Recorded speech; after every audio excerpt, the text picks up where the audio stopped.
We want to check in with Tom Costello, who knows about as much as about aviation as anybody who reports on the subject. Tom, what are you hearing anything, and what do you know?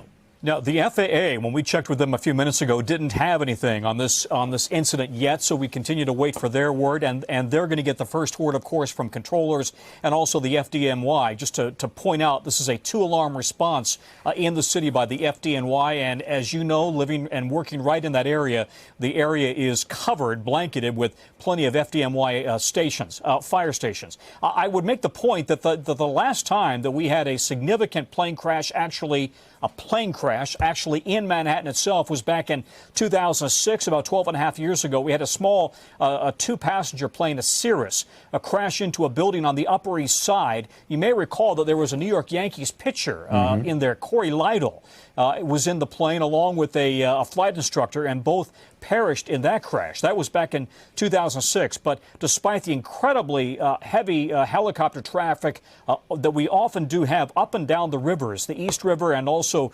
over on the Hudson River in New York City, not a lot of activity, given the volume of traffic that we have up and down Manhattan and around Manhattan, we have relatively few plane or helicopter incidents over Manhattan itself. We've had helicopters go down in both of those rivers, but it's pretty rare to have one go down in the city itself, in Manhattan itself. I think it bears mentioning, though, Tom, especially for those of us who live in New York, there is a hypersensitivity to any kind of activity that even glances at what happened on 9/11. So along with what might happen on some seemingly routine accident or mishap, there is always that specter that looms large. No, that's right. And I was working in Times Square for CNBC back on 9/11, and that was haunting then, and it has continued to haunt the people of New York every single day, the possibility of another attack of that nature. But you're absolutely right. And really, over the city itself, not a lot of helicopter traffic on a regular basis. All right, Tom Costello, we'll let you get... One more quick note. I'm just getting a note here. NTSB says so far they are monitoring. So far they have not dispatched anybody. That's not unusual. If it's a lower priority incident, they may not immediately dispatch a GO team.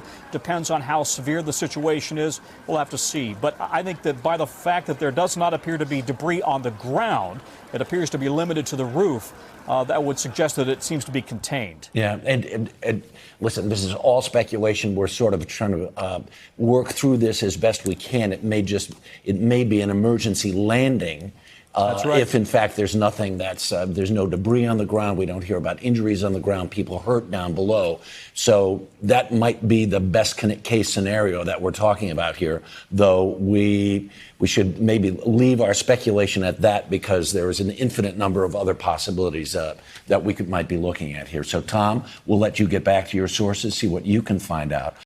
Hey, NBC News viewers, thanks for checking out our YouTube channel. Subscribe by clicking on that button down here, and click on any of the videos over here to watch the latest interviews, show highlights, and digital exclusives.